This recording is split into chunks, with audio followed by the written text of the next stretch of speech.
Welcome, Madam 𝐊𝐚𝐨𝐫𝐢𝐚. Kindly have a seat. Feel free to adjust the seat to what you might like best. Yes, asante. Yeah. Welcome, my name is Nelson Makanda.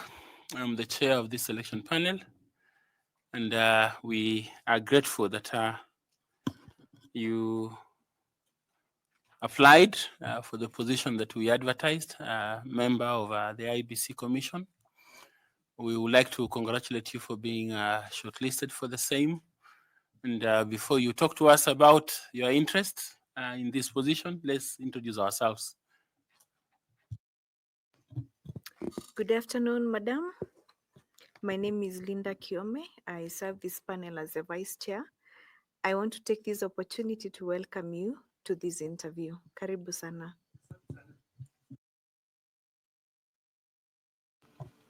Chairman, I know Chairperson Kakwiria and karibu.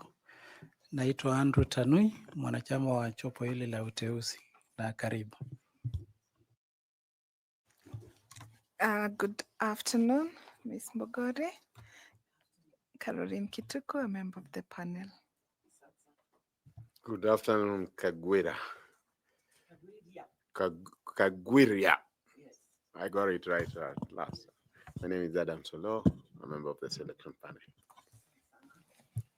Good afternoon, 𝐊𝐴𝐚𝐿𝐵𝐢𝐚. My name is Nicodemus Bore. Karibu sana. I like your short hair. Asante sana. Good afternoon, Madam 𝐊𝐴𝐚𝐿𝐵𝐢𝐚. Good afternoon, Fatima. Interesting how everyone knows you. Okay. I also know you, and I'm grateful that we meet again. Fatma Saman, member of this panel. Welcome, Madam. Thank you. Sorry, good afternoon, Wakili. Good afternoon. It is nice to see you. Thank Karibu you. sana. Asante. My name is 𝐿𝐵𝐢𝐚, and I'm a member of this panel. Thank you. Good afternoon, Kawiria. Good afternoon, sir. My name is 𝐊𝐴𝐚𝐠𝐨𝐫𝐢𝐚. I'm a member of this selection panel, and we welcome you to this interaction session. Thank you very much. So, Madam 𝐊𝐴𝐚𝐨𝐫𝐢𝐚, this interview is public, and the public may be following either on media or wherever it is, so they will follow at some point. So assume that it's them you're talking to, because there may be many people here that you know from a long time, and you may assume, oh, you already know that I was here. Just assume that you are talking to people who don't know you, and give us your profile and what you think is significant for the role that you have applied for. If you have any honor that you have received or award, and if you belong to any professional society, also do mention. Please proceed. Thank you. Within 5 or 6 minutes, it will be good. Okay. Thank you very much. Yes, my name is 𝐊𝐴𝐚𝐵𝐢𝐚. I'm a Kenyan, and I believe that under Article 78 and 88 of the Constitution, I do qualify to be here. I want to say that it's a great honor for me to be shortlisted. So thank you very much, hardworking panel. And it really is an honor for me to appear before you today to have this conversation. Hopefully at the end of it, I'll have persuaded you that I have the mettle for the job. Keen to be persuaded. Thank you. I shall do my very best. I am a lawyer. I graduated from the University of Nairobi with an LLB degree, and I did pursue later an LLM degree, that's a Master's of Laws degree, from the University of Notre Dame in Indiana. Some of you may be aware, it is the biggest Catholic university in the States.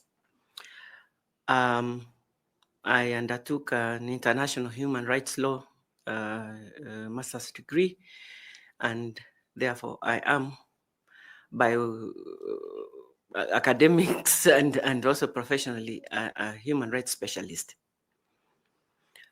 In terms of work, I have worked in various places in this country. My CV, I'm sure you have looked at it. I'll just mention a few. I was one of those privileged to work in the first secretariat of FIDA Kenya, that is the Federation of Women Lawyers in Kenya, in the 90s. The first secretariat that was formed, I worked in it. And I met some of you because you're also in the civil society space at that time. And after that, I took a break and went for my master's. When I came back, I was employed by the International Commission of Jurists, Kenya section, as the executive director. I served there for about 5.5 years. I think I did some of my best work at the ICJ during those years. After that, I was recruited and got a job as the country program director for UNIFEM. UN Women then was called UNIFEM. That is the United Nations program for women. In Liberia, I was the country head. And in a post-conflict country, I started a new organization, a UN agency in the country. And again, I feel that that was quite an experience. I learned by leaps and bounds. I went ahead to stay in Liberia for a decade. I left the job in UNIFEM and joined the UNDPKO mission in Liberia called UNMIL as a rule of law advisor in the human rights section. And later, I also got another job in the same mission as head of legal and judicial support services division. After 10 years, I decided I was really trying to come back home. I decided to apply for a job in Juba, South Sudan, and I was a chief technical advisor for the judiciary of South Sudan for about a year. Just before my year was up, I was appointed as the chairperson of the Kenya National Commission on Human Rights, which is a Chapter 15 commission. And I headed that commission for the 6 years from 2014 to 2020. And when I left, I decided to take a bit of a break. But I have, since that time, in the last 5 years, I've been serving in several boards. I served as a board member of the Kenya Medical Practitioners and Dentists Council until 2023. And during that whole time also, I was a member of board for children's rights organizations organization in Meru called Ripples International that takes care of children's rights and community programs. And I'm currently the board chair for that particular organization. I've also been a member of a school board, a high school board in Meru, because I had a kid sponsored in that school, and I decided to serve during the duration of that kid's tenure in the school. She finished Form 4 last year. I'm still on the board, but I'll probably bow out because I'm not a member of the PTA anymore. Essentially, this is my academic and professional background. With your kind permission, Chair, I'd just like maybe to link, or shall I wait for the questions? I wanted to link my suitability and competence to this. Maybe proceed in another 2 minutes, please. Thank you, sir. Yes, yes. Honorable panel members, I feel that I am uniquely qualified for this position as a member of the IEBC. As I said, I'm very familiar with the Chapter 15 commissions and their requirements and the constitutional requirements and the compliance required of our Chapter 15 Commission. While at the Human Rights Commission, I feel that I really did my best and left after 6 years with my integrity and dignity intact. I feel that as a result of all the work I have done and the experience I have and my academic background, I'm bringing a unique skill set to the table. One of it is that I'll bring a human rights-based approach to elections to the table. Human rights-based approach is really about all that is provided in the Constitution of Kenya, and especially Chapter 4 of the Constitution of Kenya. And, Article 38 is in that particular chapter, and looking at the rights as looking at elections with a viewpoint of rights of people. At the end of the day, elections are the most important democratic process that we have. And if not done right, then everything goes to splinters. And I think Kenyans know that very well. So coming with a human rights-based approach, I would really like to highlight my ability to monitor and track elections and the electoral process from a human rights-based viewpoint. I am a very good compliance and compliance tracking, competence in compliance tracking from as a human rights monitor, and complaints tracking, because protecting human rights is about listening to the people, listening to the complaints, following them up, investigating them, and finding solutions. And I feel that this particular skill set will be particularly important for a person like me if they are in the IEBC, because I will be able to help with compliance issues. IEBC has a lot of statutes that mandate it to do quite a number of things. And one of the ways of ensuring that we get success is by having a compliance matrix, or preparing one, or making it better, just to ensure that all these are tracked and done. The other thing I bring to the table, Honorable Chair, is that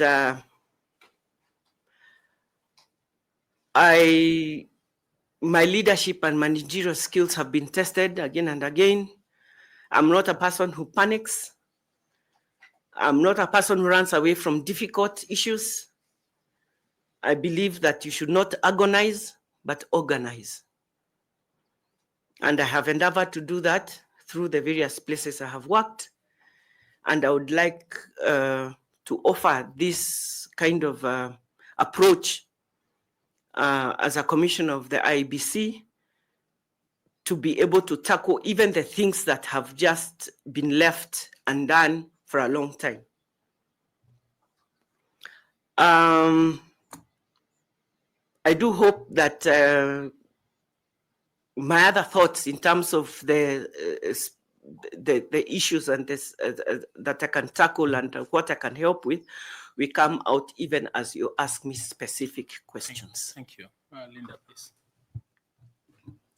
Thank you, Chairman.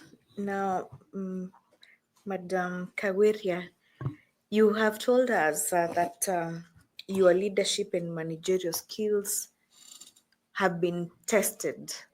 Now, the IEBC operates in a high-stake and high-pressure environment, rightly so.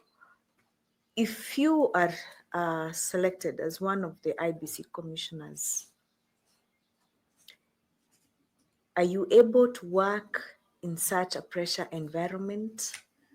Number two, if so, give an example to this panel of how your leadership skills have been tried and tested and you overcame as a leader and a manager? Thank you very much. As I said, indeed, I have been tested.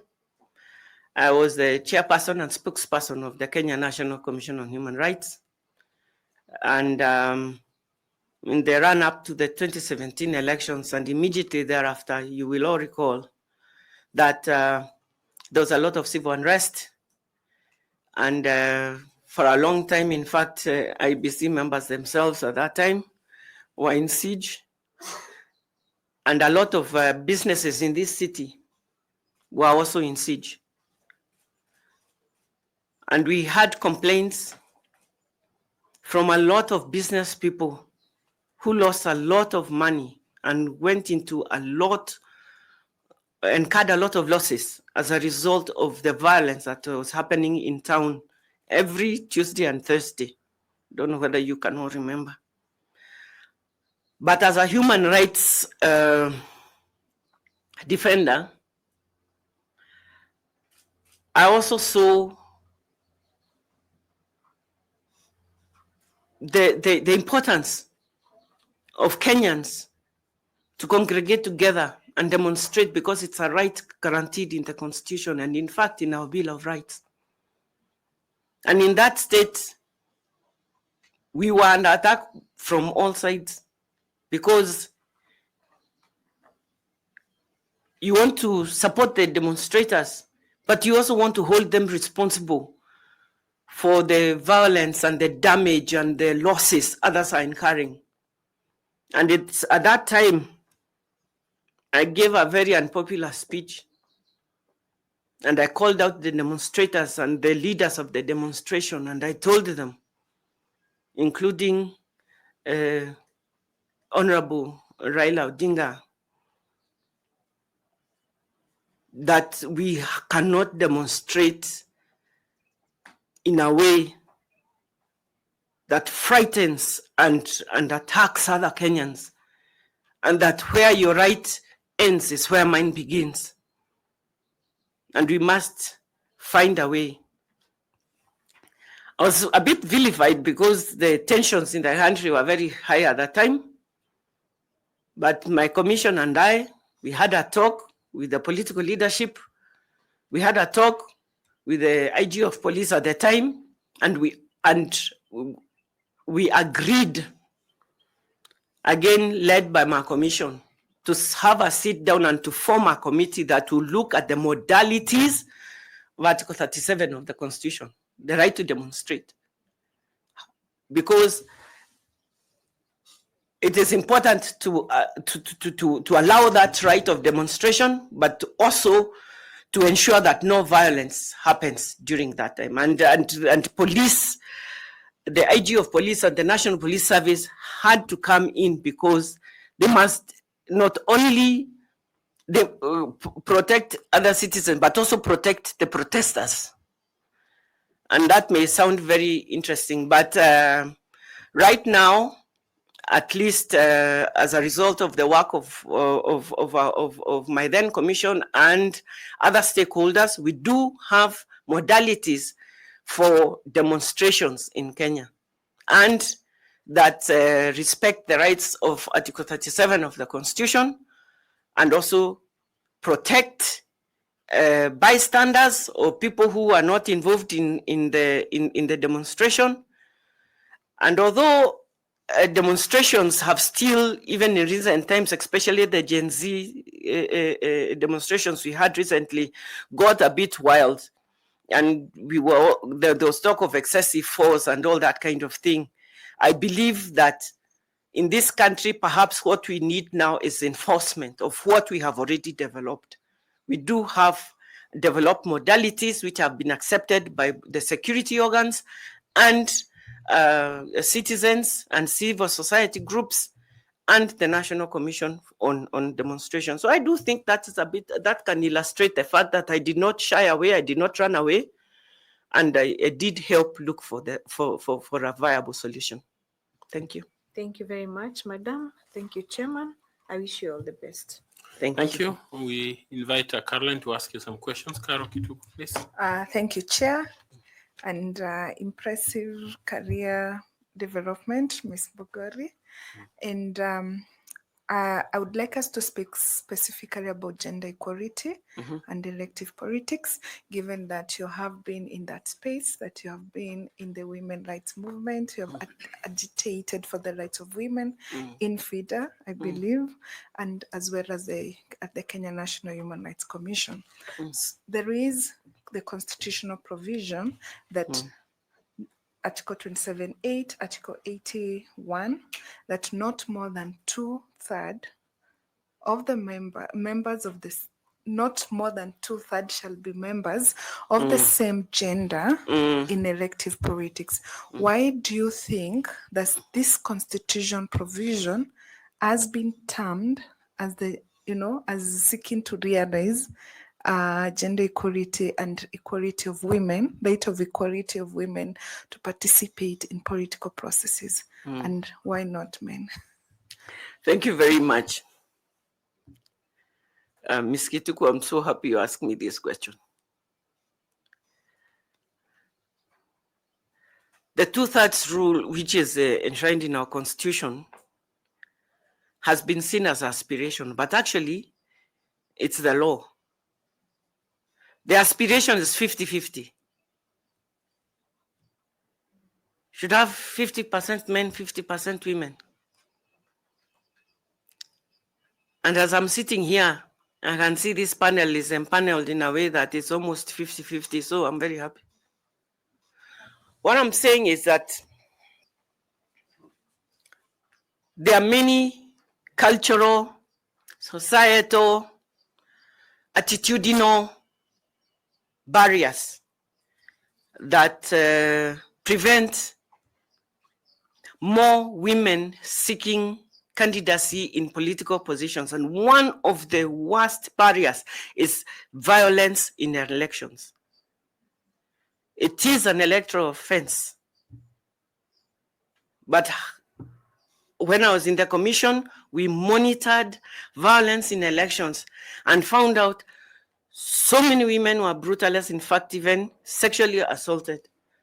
You may recall, some of you, that in early 2018, after monitoring the 2017 elections, my commission came up with a publication which we called Silhouettes of Brutality. And we showed exactly, we broke it down. What kind of violence? Where did it happen? How did it happen? Who did it happen to? And I'm so proud of my commission as it was during the time I led it, because when I stepped up to the mic any time at the time, I never, Wakenya wanasema ni kupayuka, I never payukad. It is, if we said 110 people have been killed in this violence, we had every name, we had their age, we had name of their relatives, we knew exactly where they had been killed, we had seen their bodies, we had attended postmortems, we had pictures of their injuries. We were not just getting names out of everything, we were just giving Kenyans the truth, but it was seen as if maybe tulikuwa tunaegemea upande moja ama mwingine, and it was not that, we were giving facts. Yeah. So what I want to say about the 2/3 gender rule, we must start with political parties. Come in there, but before we do, perhaps you can explain to us some of the efforts that have been put to make sure or to realize this 2/3 gender rule in the elective politics. Some of the efforts that women rights movement have tried to put in place towards the realization of this constitutional obligation. I have been party to a lot of the meetings, the consultations, the brainstorming that happened around the 2/3 gender rule and the failure of the electoral process to capture, to attain that 2/3 gender rule. First of all, You have asked me about what efforts have been made. Efforts have been made because there have been hues and cries about it. Because if you keep quiet, sometimes also you don't gain anything. You have to raise the issue. There have been meetings and thinking around the issue. There are a number of reports published about this. I do know that my fellow chair, Madam 𝐊𝐚𝐨𝐫𝐢𝐚, who was the chair of National Gender and Equality Commission at the time, led so many efforts in this, and they are documented. We met with committees of parliament. So in terms of dialogue and participation, I think that was done. But the biggest effort, Madam Kitugu, is what is in the law. The Political Parties Act itself requires every political party, even in its governance and leadership, not to have more than 2/3 of one gender in its governance structure, and also to nominate in its nomination list, to ensure that they have nominated women. It's a requirement of law in the Political Parties Act, and the Registrar of Political Parties, Office of the Registrar of Political Parties, is supposed to ensure this. And in fact, there's a penalty for not fulfilling what the Political Parties Act requirements of political acts, but there has been little enforcement, or I've not seen any political party deregistered or told that they cannot participate in an election or that kind of thing because they did not fulfill this. And I do feel that working with that particular office of the Registrar of Political Parties as a stakeholder to elections, and the Commission itself, the IEBC, I think some strides can be made to be more strict on this and to ensure that more people, more women are nominated by political parties. Okay. I agree. I was hoping that we will highlight some of the struggles that have come through the court processes, but it's fine. Okay. Yeah. So what are these challenges that IBC is likely to encounter when it's trying to enforce the 2/3 gender rule? You've mentioned the political parties, then the regulation and oversight and nomination list. Is there any other challenge that IBC can encounter? And should you become successful as a member of the IBC, and now that you have been in that space, human rights movement, using the human rights-based approach, what do you think should be the solution to those challenges?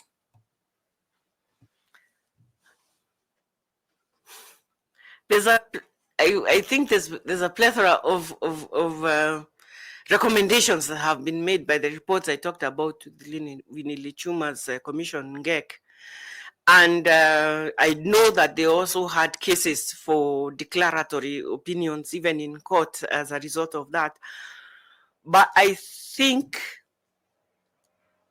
the much that IEBC can do, and if I'm a commissioner at the IEBC and I'm in charge of this area, one of the things that I would like to see is really enforcing the requirements that political parties are required to do. I think we will see a strength of numbers or an increase of numbers.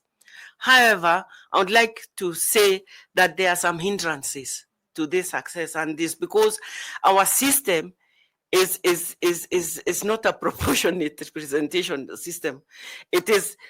We are first past the post system, and it is against even our own constitutional principles to dictate to the people of Kenya who they shall elect in their constituency. And I think there's more thinking that is required of that, because if I stand as a candidate in constituency A and Mr. B stands in the same constituency, then, and we are in the same party, or we want to be nominated, if I'm nominated on affirmative basis, there will be hue and cry in that constituency. it has to be that we both have to go to the political primaries and ballot. If I win, I win, and if I don't win, I don't win. But again, that's why I also mentioned that there's a lot of hindrances, and including violence, including access for women to be able to battle out for the main seats. I've had a lot of male politicians who I've interacted with say, now they have their seats. What okay? This is ours now, but that is not it. And because I'm having a national audience here, I would like to say that the idea is a 50-50 representation, because in our census we see that men and women ni kama tuko sawa. Kwa hivyo 2/3 should not be too much. Thank you very much, Ms. Bogoria. I wish you well, and over to you, Chair. Thank you. Thank you. Thank you. I want to ask Koki Muli to also ask you some questions. Koki, please. Thank you very much, Chair. Wakili, we have been talking a lot about electoral integrity, how to ensure that misconduct during elections is completely prevented or minimized. And a number of people have talked about enforcing codes of conduct. And we know you have just said that about enforcement of codes of conduct, enforcement of laws and so on. Practically, we know that this has not achieved much for us from both the political parties and candidates and on the side of IEBC. Can you tell the panel some innovative strategies of actually how to address misconduct during elections from both candidates and even, participants in the electoral process? Just some ideas that can help us. You can name maybe 3 or 4 that you have concretely, then we can probably discuss them further if we have time. Thank you very much, Daktari. I'm possibly one of the few people who has actually monitored the elections from the beginning to the end. And a lot of people think elections is a Tuesday in the month of August. But the electoral process starts way, way, way before. And I've monitored it throughout. And in 2017, as I said, we were fortunate, and I was fortunate that my commission mobilized some good money to mobilize almost 1,000 monitors all over the country in the course of the year. We monitored the political party primaries and did a report. We call it the fallacious vote, because those political party primaries were shambolic.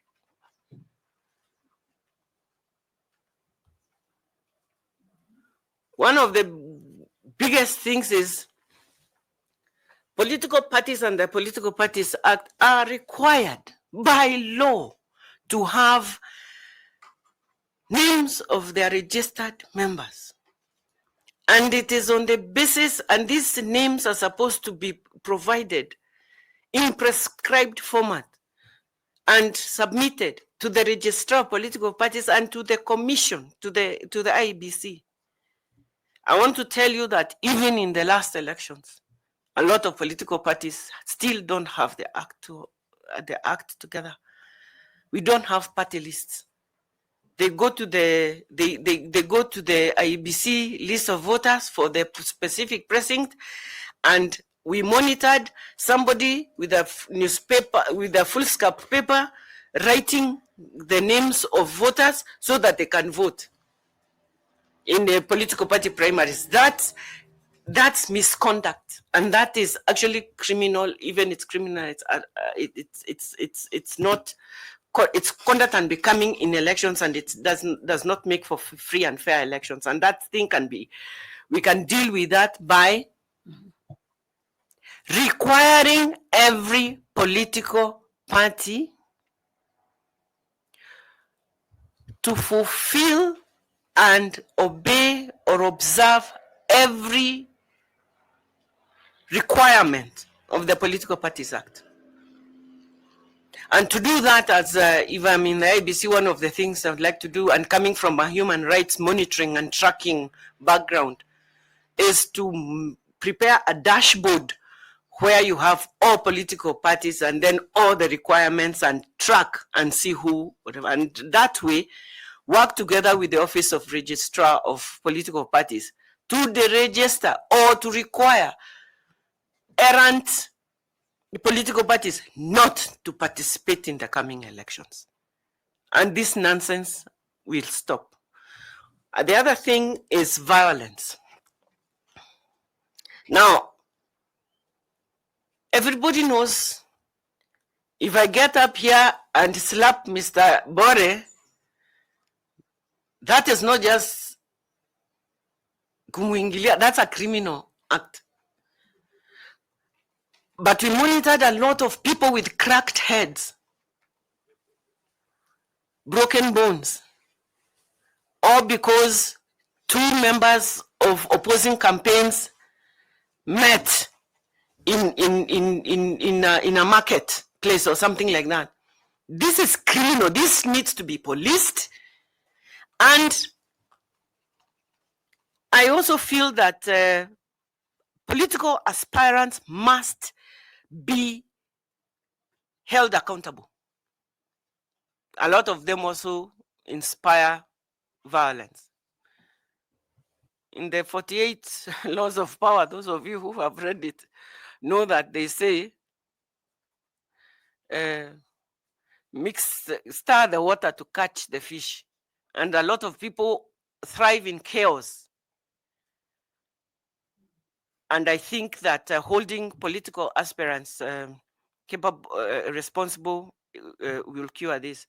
I would like to talk about another misconduct, which is very blatant and often done. And that is use of public resources in campaigns. GK number so and so, and parastatal organizations.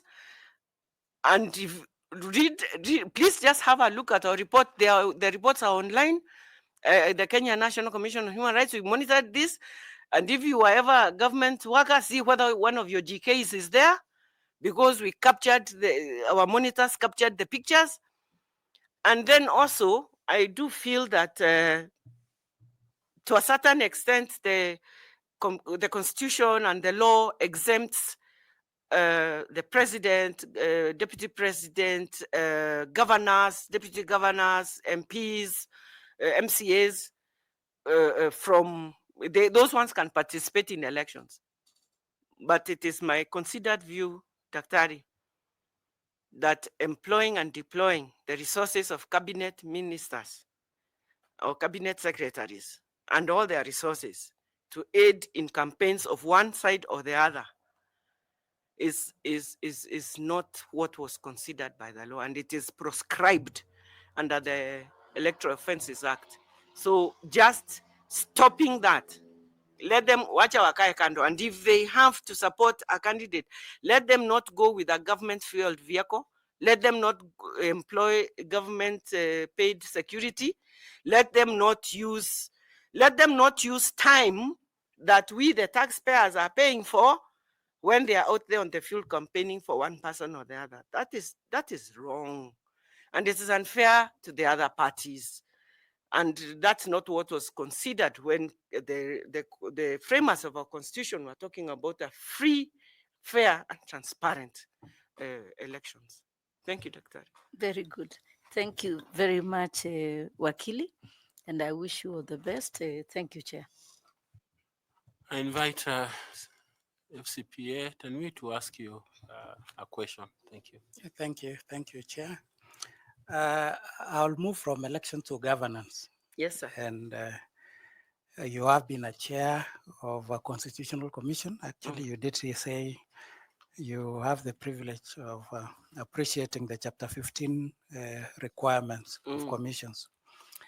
Now, I was looking, and I think based on my interaction, that actually the Kenya National Commission on Human Rights Act is the only act in the Chapter 15 that has created what I may call an executive chairperson. Why am I saying so? If you look at your Section 13 of Human Rights Act, it says that the chairperson shall preside over all meetings of the commission, which is common to all the others. But the second one, which you actually said when you're introducing yourself, that you are the spokesperson of the commission. I've never seen in many of the other Chapter 15 clearly stated. But the third one that I think made you an executive is where you supervise and direct, actually that word, direct the work of the commission. Now, one of the reputable electoral commissions in Africa is Ghana Electoral Commission. And it has been able to conduct elections that have been generally accepted, even by the competing parties at the end. And one of the provisions in the Ghana actually in the constitution of Ghana, is that the chairperson is also the chief executive of the electoral commission, the chairperson, and it has the other two commissioners are deputy chair, the deputy commissioner, the deputy chairperson are also executive. The other four commissioners could be part-time, but the three, chair and two deputy chairpersons, are executive. Now, IEBC, and we know what happened at the Bomas, the boardroom rupture. I think the Supreme Court called it boardroom rupture, and we know of the boardroom wars.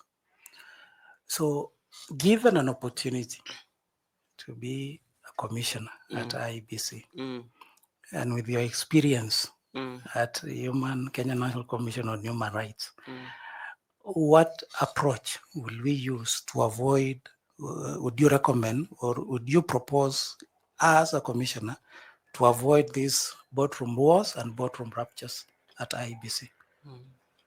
Thank you very much.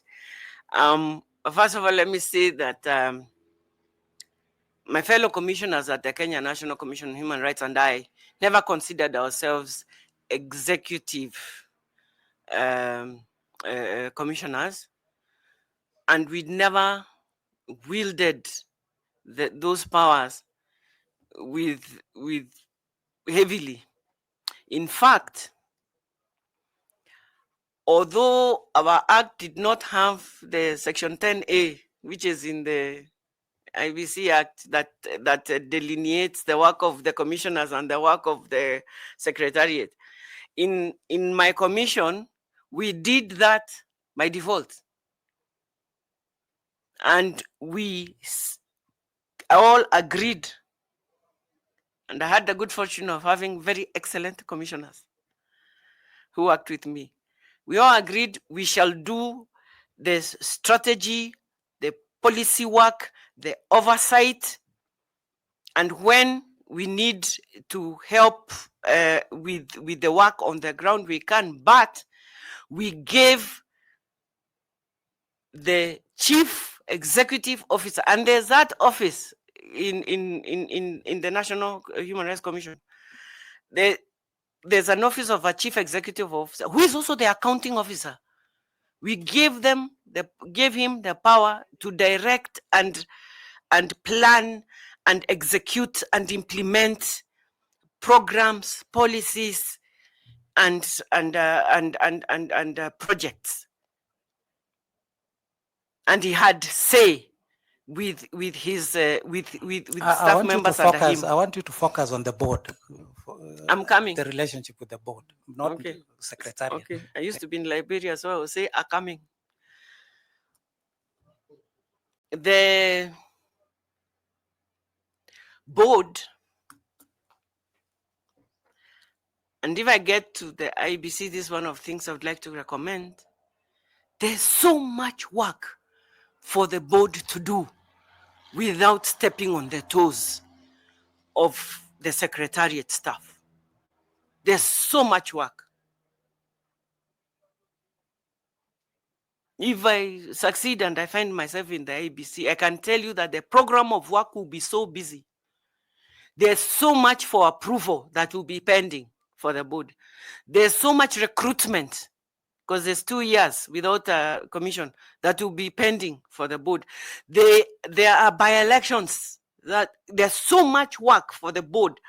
And the important thing is for the board to be very clear what its work will be. Now, a lot of us deal with generalities, and the devil is always in the details, Mr. Tanui.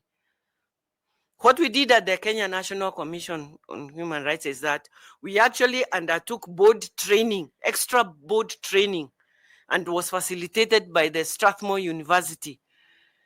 And we came up with a plan of action for the board, and we came up with a board charter, our own board charter. That is the commissioners of the commission. What is our charter? What will guide us? And we never mind code of conduct, because we also have had code of conduct, but it's a charter, our direction. What do we want to see? What are our aspirations? Then plan of action. Then Commissioner Chairperson Kagweria, what are your areas? Commissioner so and so, what will you be in charge of? What will your oversight areas?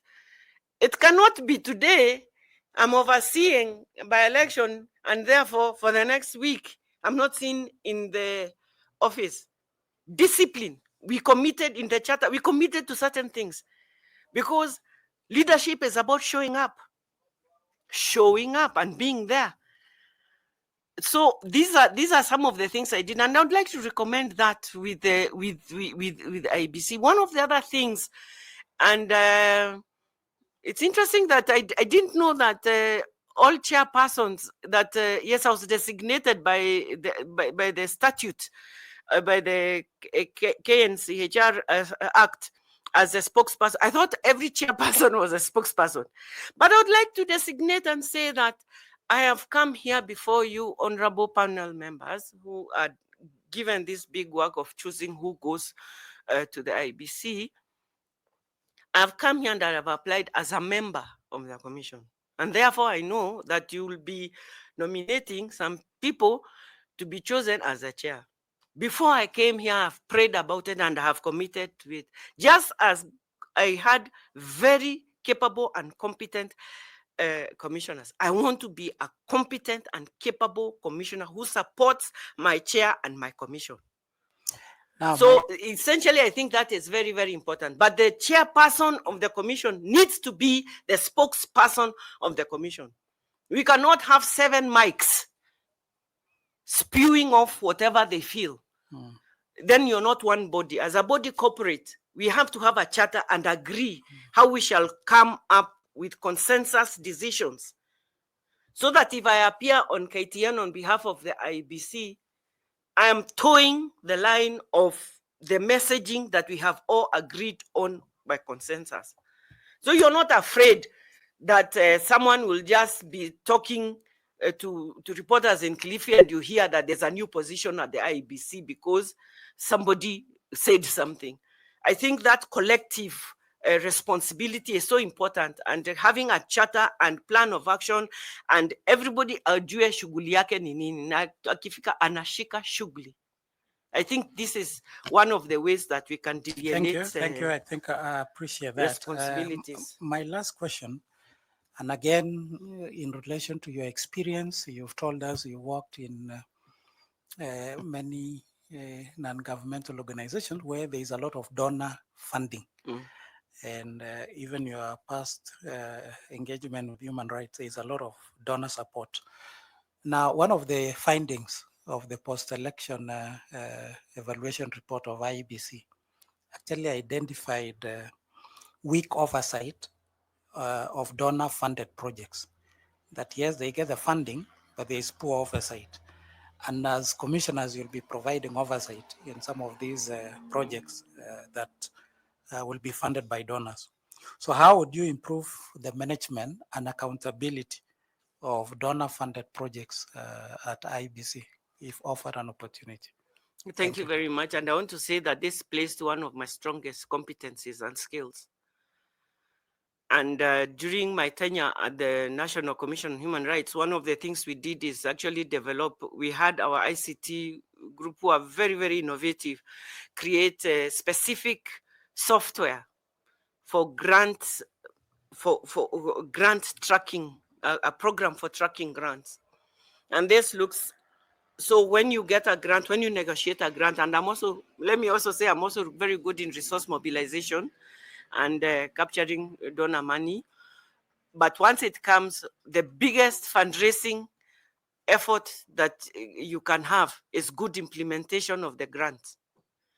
And I would like to introduce something similar in the IEBC, like we had in the National Commission, and that is a grant monitoring and tracking program supported by technology.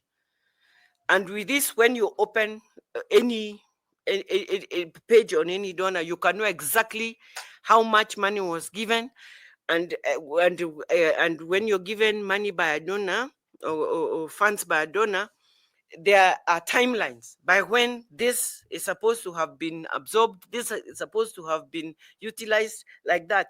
And report lines are also very strict. And one of the ways the donor knows that you are useless, if I can put it that way, is when you miss not one but two reporting deadlines.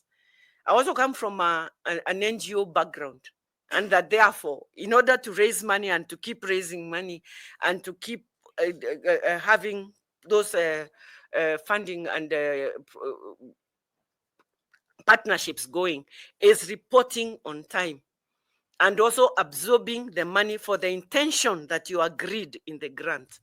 So I do have technical competences and skills to help shape the way that we deliver, and monitoring and asking questions at the program monitoring meetings. Oh, how far have we reached? Why? You know, and ensuring that the reporting to donors is done on time and in the format that is required by that particular partner, and keeping that partner engaged in whatever you are doing. Not taking money in 2022 and then 2024, you don't even have you cannot even generate a report. May I also say that the monitoring and evaluation department of the organization really helps with coming up with the markers for program implementers and keeping them on their toes. And that way you keep writing your report as you go. And at the end of the reporting period, it's very easy to generate a report. I think this goes in tandem. Sorry, everything, both the actual implementation and the narrative part of the report goes in hand with the financial report. So this I feel very confident. I'm very competent in this. I've run organizations, and I don't know whether it is boastful to say so, but for the last 3 years in the Kenya National Commission on Human Rights, we did not have any matter raised by the Auditor General. We had clean accounts. That's how clean accounts. And we won some financial reporting awards 3 years in a row. So I'm not just talking gas. Thank you. Yes. And congratulations. I wish you well, Commissioner and Chairperson. Thank you, Chair. Thank you. I'd like to ask Kagwira to be brief and precise. We're almost 15 minutes or 20 minutes or so behind schedule. Bwana Evans, please. Thanks so much, Chair. Kagwira, Yes. I would request that on my part you answer yes or no. Yes. First, I'd like to ask you, have you interacted with the political parties dispute tribunal, 𝐊𝐚𝐨𝐫𝐢, on how many cases they had from the party primaries disputes? No. Are you aware how many political parties participated in the last general election 2022? I don't have a solid number. Well, I say that it's very wrong for you to assert that the political parties, which are institutions, to give a general assertion that they did symbolic nominations when you do not have facts, as you have already said, that you do not have facts from PTT and the number of political parties which participated. These are institutions that participated in elections, and they created candidates. If we had disputes, we had minimal disputes. So to generalize that political parties did symbolic nominations is starting on the wrong footing. Did I hear you said? Should I respond to that? Yes, please. Okay. I didn't monitor the 2022 elections. I monitored the 2017 elections. And these monitoring reports are available for perusal. And we did feel that they were shambolic in some places because in a number of places, there was actually no way of even ascertaining who are the members of that particular political party. And in some places, for instance, the ballot papers was like one paper like this, and then it was photocopied several times with the same serial number. It's okay. So when you have the same serial number and 1,000 people maybe use the same one, how do we know how many? Thanks so much. How many were genuine and how many were not? Let's move. The issue I have is So I generalizing. stick by my fallacious vote report. That is very good. Now you are going to, if you're given an opportunity, you'll be a commissioner in IEBC. Your main stakeholders are going to be political parties. The way you'll be communicating with political parties, it's very key. I've heard you use the word nonsense with the way the political parties did nominations. The moment you start with such a note with the political parties, you'll be having and you'll be antagonizing the political parties, and you'll never, because the language. Are you asking a question, sir? I'm saying, is that the way you'll be relating with the political parties who are your main key stakeholders in IEBC as a commissioner? Okay, thank you very much. Absolutely not.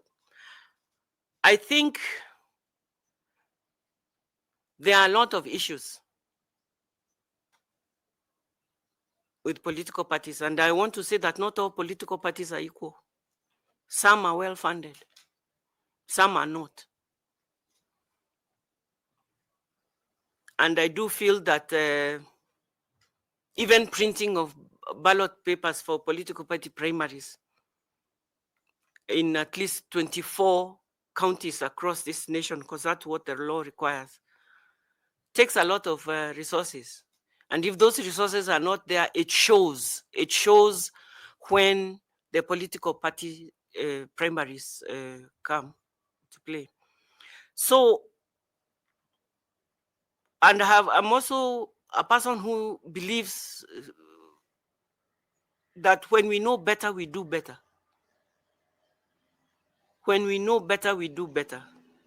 And I think that's a conversation that must be had, because the political parties fund, is you are aware about how it is distributed, and if you don't have 5% of the vote, you won't get a cent.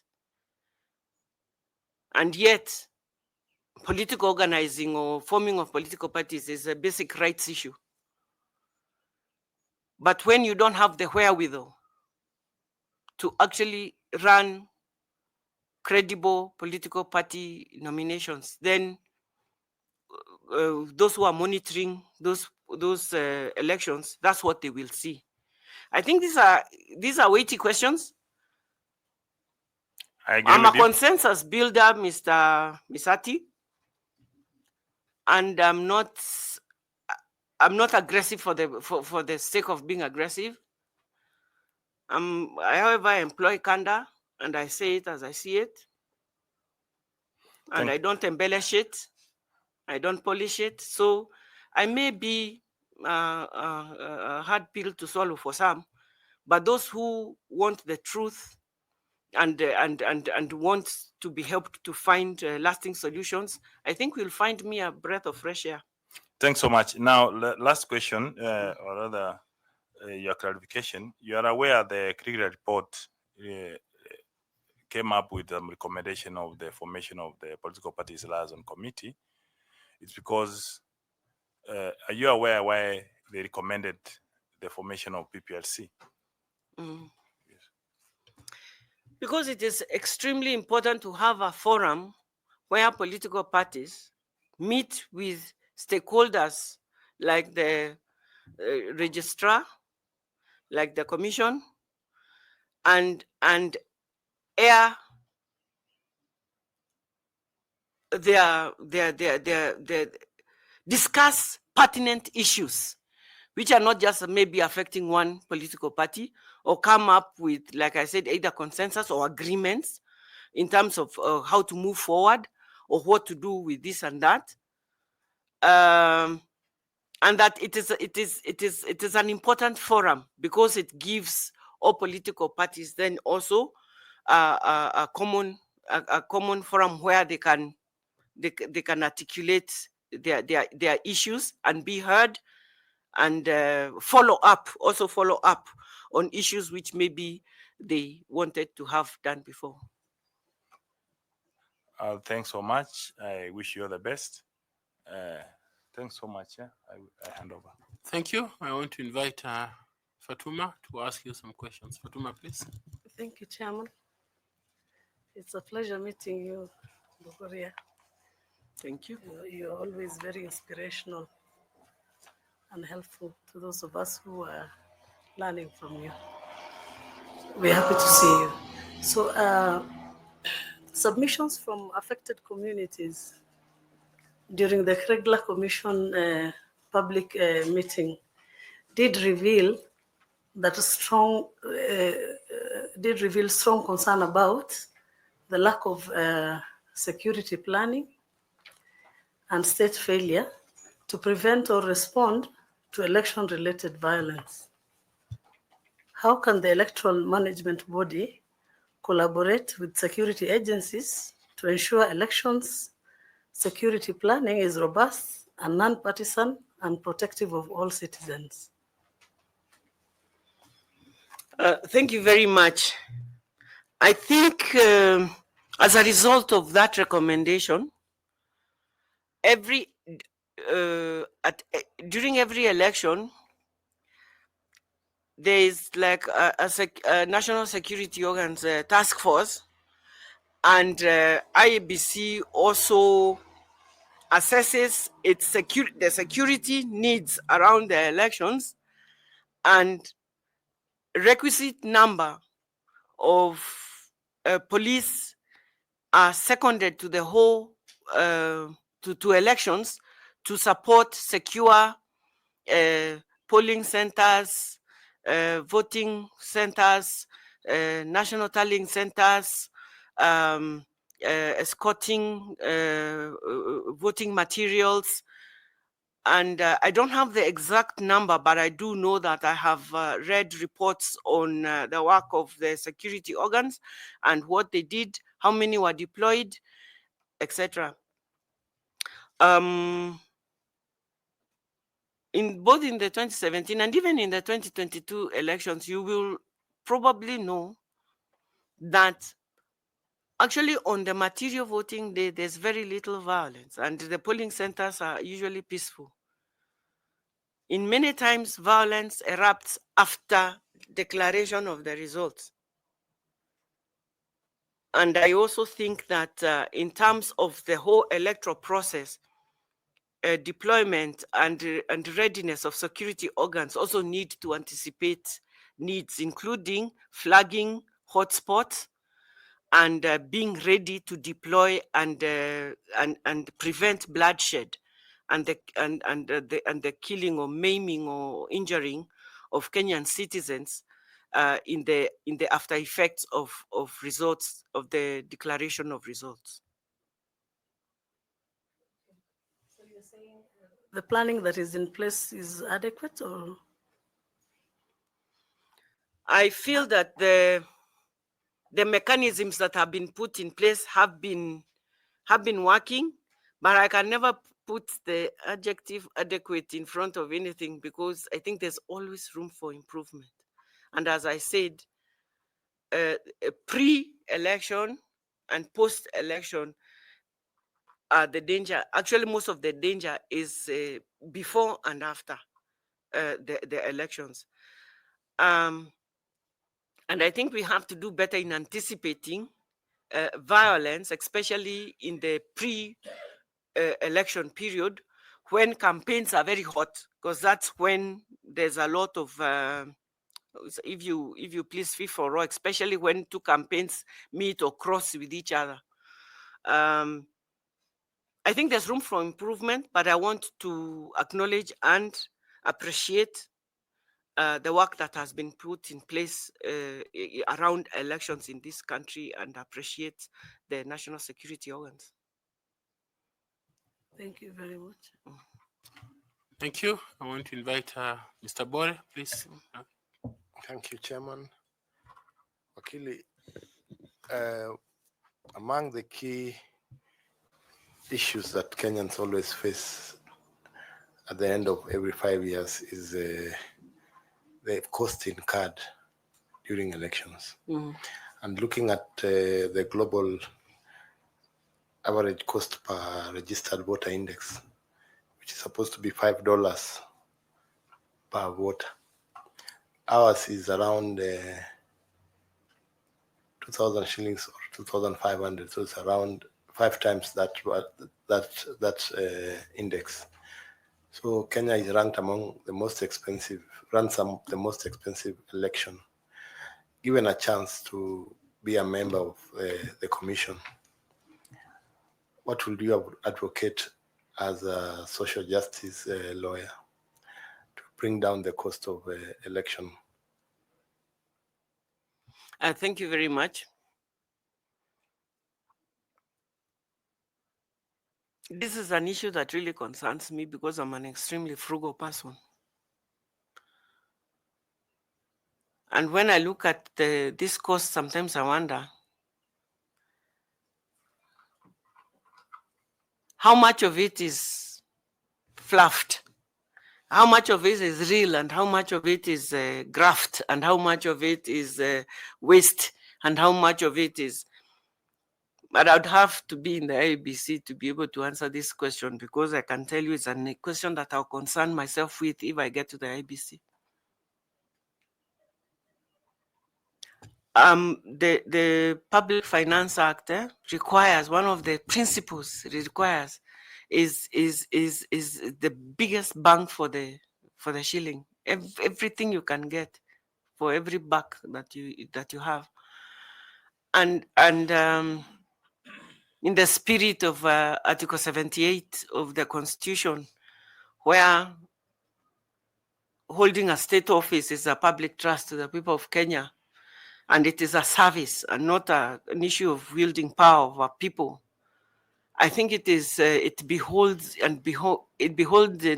every state officer. And if I become a member of this commission, one of the things I would really want to do is to strengthen the internal audit function of the organization, which I did in my former commission.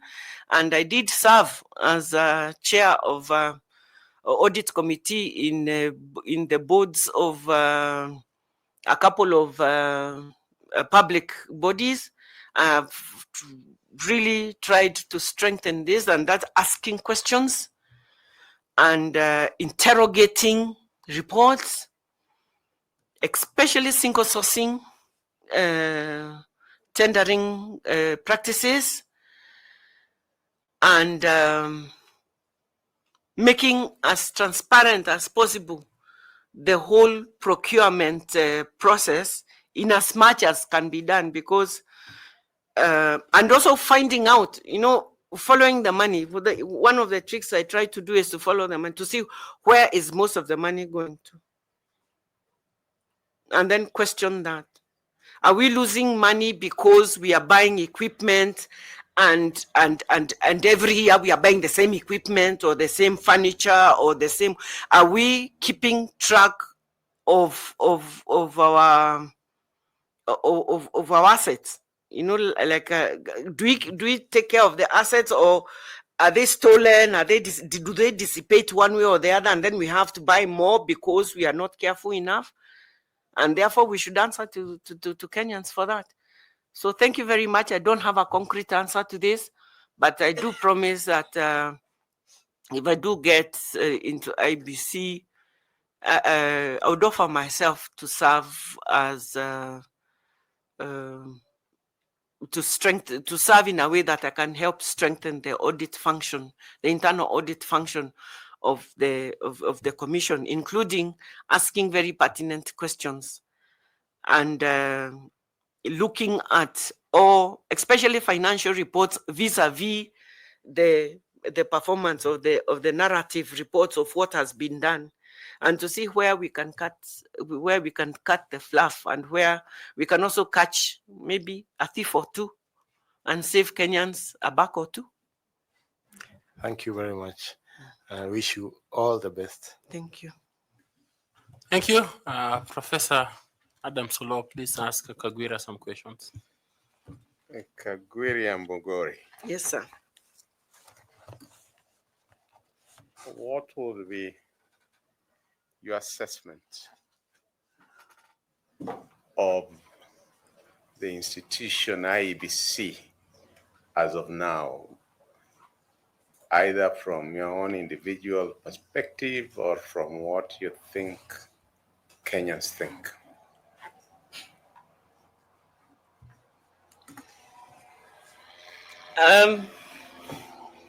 From my experience, because as I said, I worked as a member of the Chapter 15 commissions, I did work a bit closely with the IBC to a certain extent.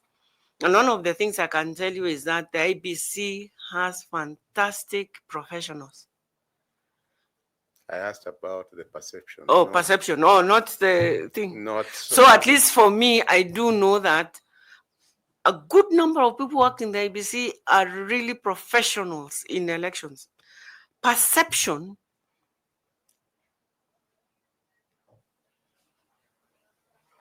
Okay. There's loss of public trust. There's no lack of public trust. Suspicion. Very well. I was starting there for a reason. You have served, because my questions are on leadership and integrity.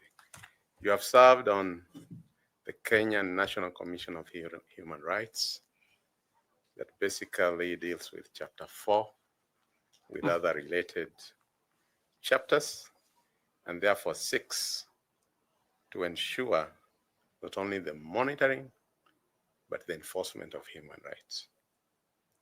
Would that be a correct? Yes, sir. You are seeking to join IEBC, which largely facilitates the election of the representatives of the people and processes putting executives both at the national and county, putting them in office so as for them to implement the constitution that is a social contract between the governors and those who are governed. What, in your view, is the main difference between what 𝐊𝐚𝐠𝐨𝐫𝐢 seeks to implement and what IEBC seeks to implement? Okay, thank you.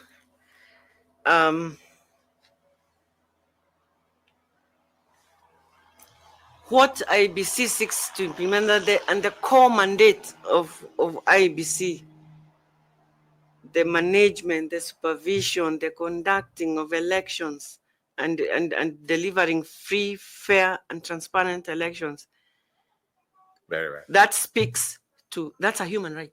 Those are it's delivering human rights. I agree. The right to be registered as a voter, the right to vote in a secret ballot, the right to be a candidate. Very true. The right to participate in a political party and organize, freedom of expression, freedom. So a lot of it has to do with what is in chapter 4. Very well. Would you agree that unlike 𝐾𝐁CR, the IEBC relies a lot on reaching a consensus with the key stakeholders? I think that's just a part of it. And I will explain. Go ahead.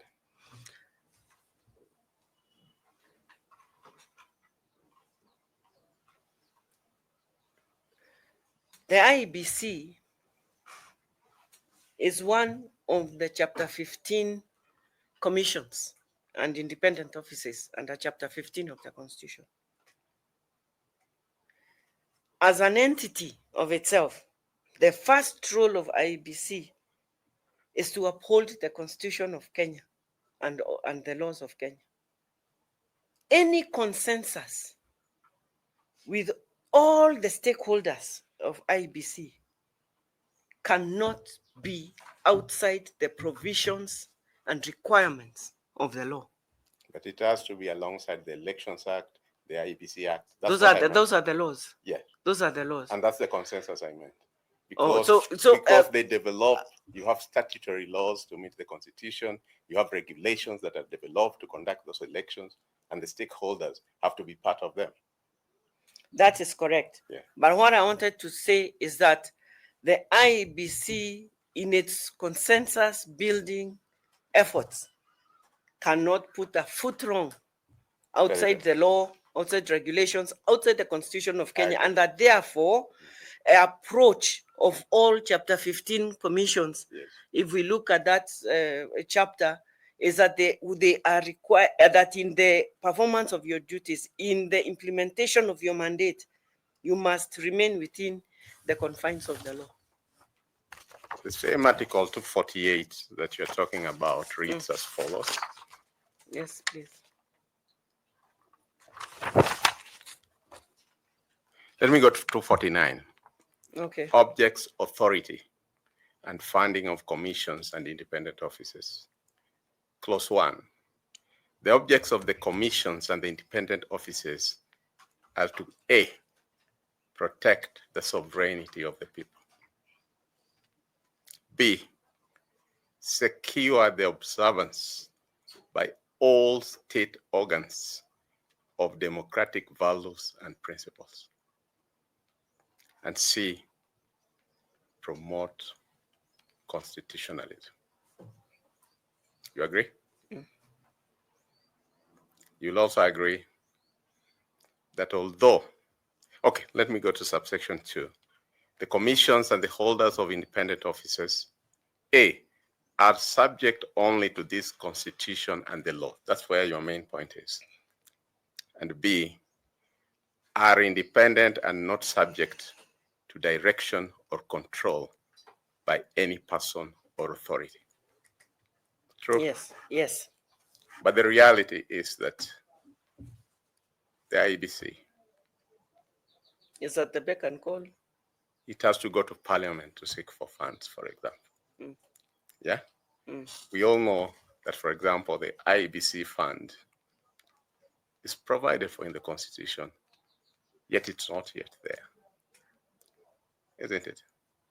And therefore, at times, it cannot do what it wants, when it wants, as envisaged in the Constitution. That's the point I wanted to come out. I see what you mean. Yeah. But I want to say that even the commission I led drew its funds from the consolidated fund and had to go to Parliament, kutetea budget. Very well. We used to call it kutetea budget. And that what the IEBC is required to do It's not hold a begging hat or a basket at parliament at this ideas. No. You present your budget to parliament and you go before the committee, legal and judicial affairs committee, to justify what's in your budget for consideration and showing what would happen if this or that is not funded. We don't go to beg. Okay, point. I think you have communicated your point. Yeah. But let me go to exactly what I was trying to drive at. That because of IEBC or its equivalent ECK, this country nearly went to the precipice. Because of presidential elections, every presidential elections, the country is polarized right down the middle. True or false? I've seen it happen.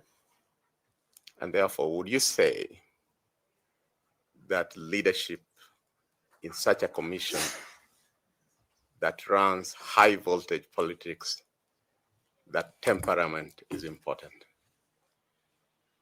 Yes, sir. Would you agree that when the Supreme Court did its ruling? Wait a minute. There's something I heard you say. The last statement you made was that the IBC runs temperamental elections. Is that what you said? I said that because it runs a very highly emotive process that has nearly brought this country to the brink. And because in every other election, especially presidential, since 2007, the country is always polarized down the middle, that therefore leadership in that commission requires commissioners who have temperament, because anything small can ignite the country.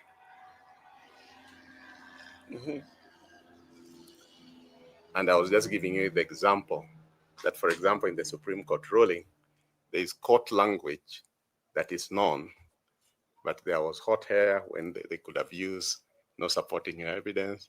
There was wild goose chase and all that.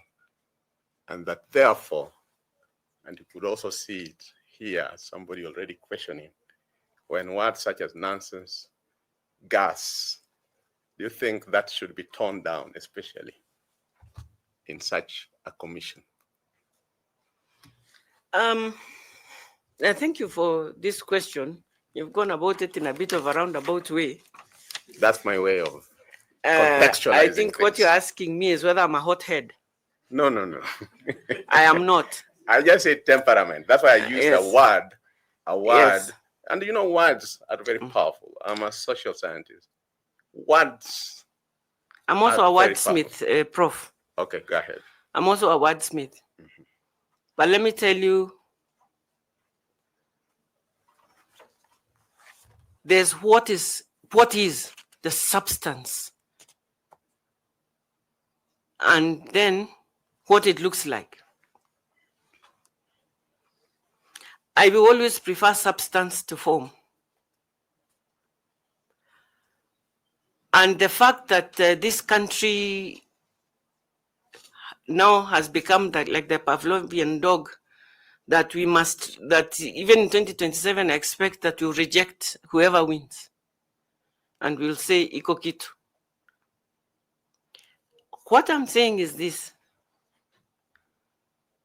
I don't think that is the fault of the IBC necessarily, as it is of the political class.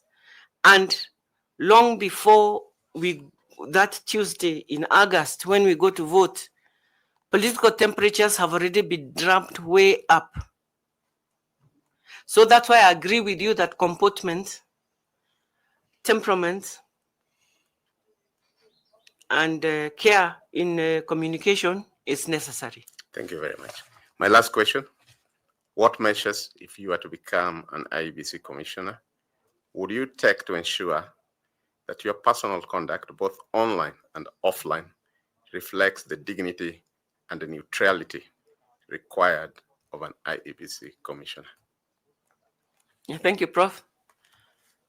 I think I have already demonstrated that by being being the chair of Chapter 15 Commission for 6 years without having scandals, and I agree. And first of all, I don't keep I keep a very light footprint in social media. I'm not a socialite. I'm actually a very private person. I just have a candid way of speaking. But I'm not a showy person. And there's not a single day, even when I was the chairperson of the commission, that I stepped in front of a camera or a press briefing situation when I just gave words which were not considered. And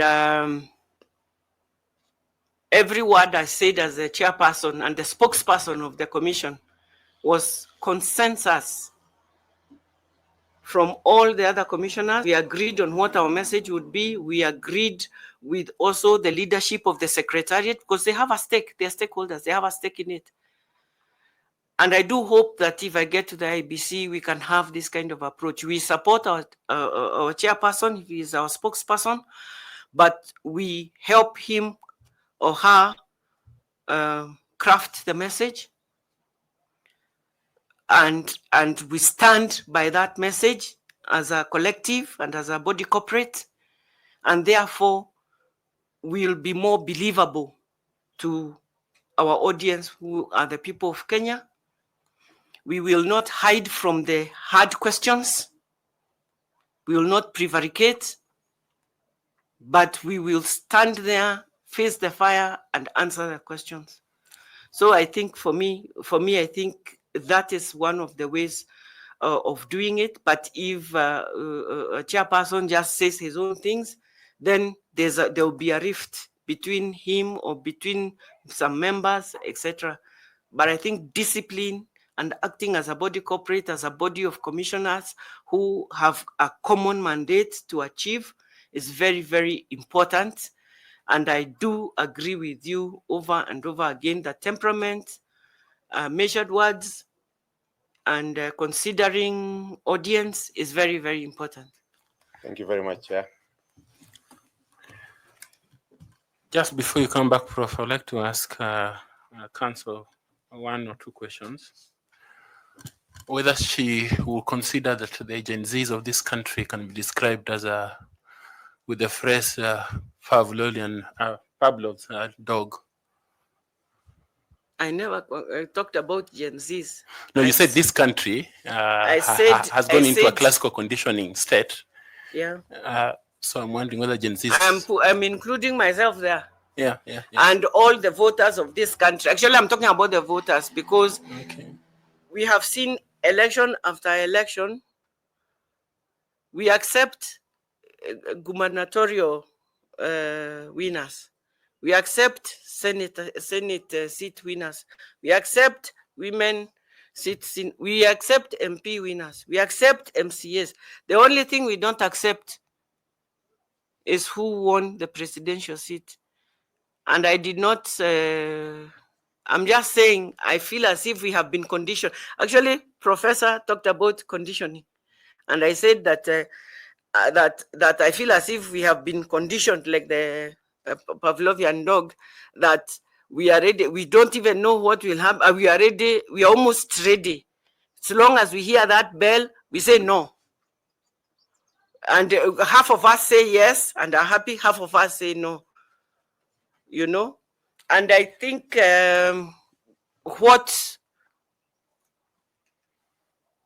one of the questions Prof asked me is the public perception of the IEBC, and I talked about suspicion and mistrust. And I think the commission that you, honored panelists, that you put in place must be one that will bridge this trust deficit or this gap between the people of Kenya and whatever, by not avoidance, not quarreling among themselves, not fighting, but working together to work for the people of Kenya and then convince the people of Kenya that they are doing their very best. I don't think the people of Kenya want IBC commissioners to be miracle workers. Okay. Because they are not Jesus. If I was to put you on a continuum of idealism and pragmatism, where will you be?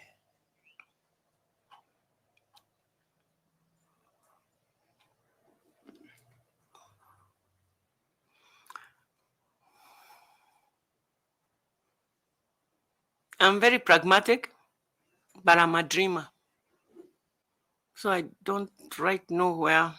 So it's a shade. One side is idealistic, and then one side is pragmatic. I'm a very practical person, and I look for practical answers and practical solutions, and solutions that will work.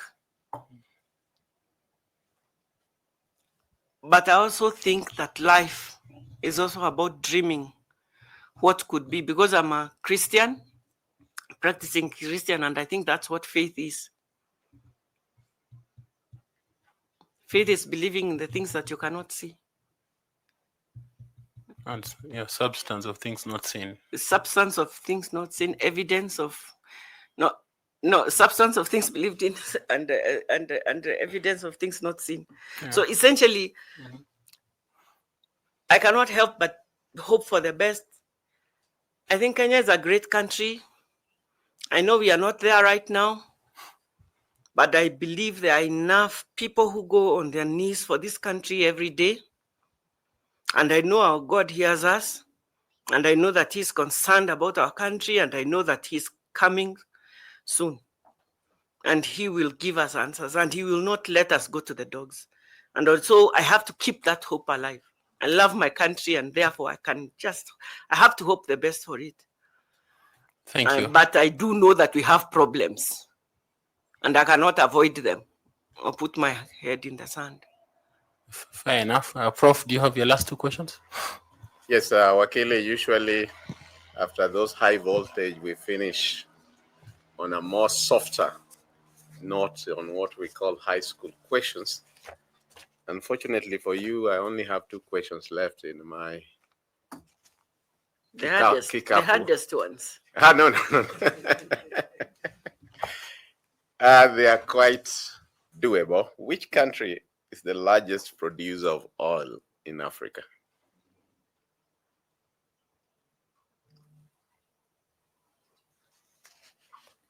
Thirty seconds. I think it's Angola. Let me try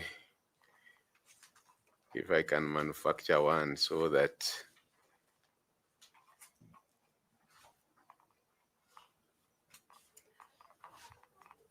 do you ask these questions just for kicks? No, it's for general. Just for general. Okay. For general. Okay. It's to sustain our high school as well on holiday, so that they can keep watching this. Because everybody is watching, so you have to. Okay. Let me ask you the one which I'm so sure you'll get. Which year did Nelson Mandela become the president of South Africa? 1994. Thank you, Chair. Okay, thank you very much, 𝐊𝐚𝐫𝐢𝐵. SCJ monitored that. Thank you.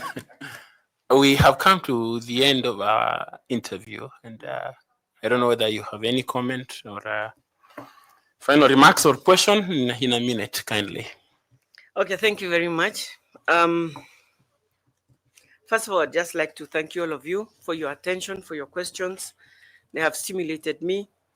I'd also like to say, especially to Mr. Misati, that if I offended, I'm very sorry. I'll humble myself and say I'm sorry. I don't think all political parties are shambolic, but I will make sure I send a copy of our report to you for your own perusal, and then you can come to a conclusion, an informed conclusion, because this is the work of very honest people.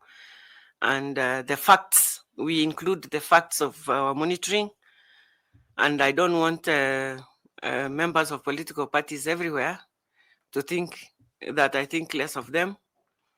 I was one of those who really fought for multi-party politics from the Moi era to the new era, and that therefore multi-party democracy is the space we want to be in. But we want to strengthen political parties so that those who are marginalized and everybody can also enjoy robustly participating in political party politics and activities. So thank you very much. Yes, I'm really honored, as I said, to be here, and God bless you. Thank you very much. You have educated Kenyans out there, and you have represented yourself and many others very well today, and we are grateful for that. The gentleman who led you in will also lead you out, and he will be bearing your certificates. Please pick your notebook and the pen, and if you so wish to take water also, please do so. Thank you and blessings to you. Thank you. Thank you very much. Bless you. Karibu. Thank you. Christine, where are you? Members of the Fourth Estate, as we come to the end of today, just to let you know that tomorrow we shall have only 3 interviewees. This is owing to the fact that 2 of the candidates we have interviewed today were supposed to come tomorrow. And we asked them to come today because one candidate scheduled for today we interviewed on Monday. That was Joy Mdivo. And one other candidate, 𝐊𝐚𝐠𝐨𝐫𝐢𝐚 Kigen, expressed his desire to withdraw from the process. And so we had to use his space with one of the candidates. And then one of the candidates for tomorrow also has withdrawn from the process, Professor Margaret Barasa or somebody. Yeah. So tomorrow we shall have 3. So we hope that we'll begin at 8 and finish by lunchtime. So thank you very much for your time, and we do appreciate your time and for enabling Kenyans to follow this process. Thank you very much. Blessings to you.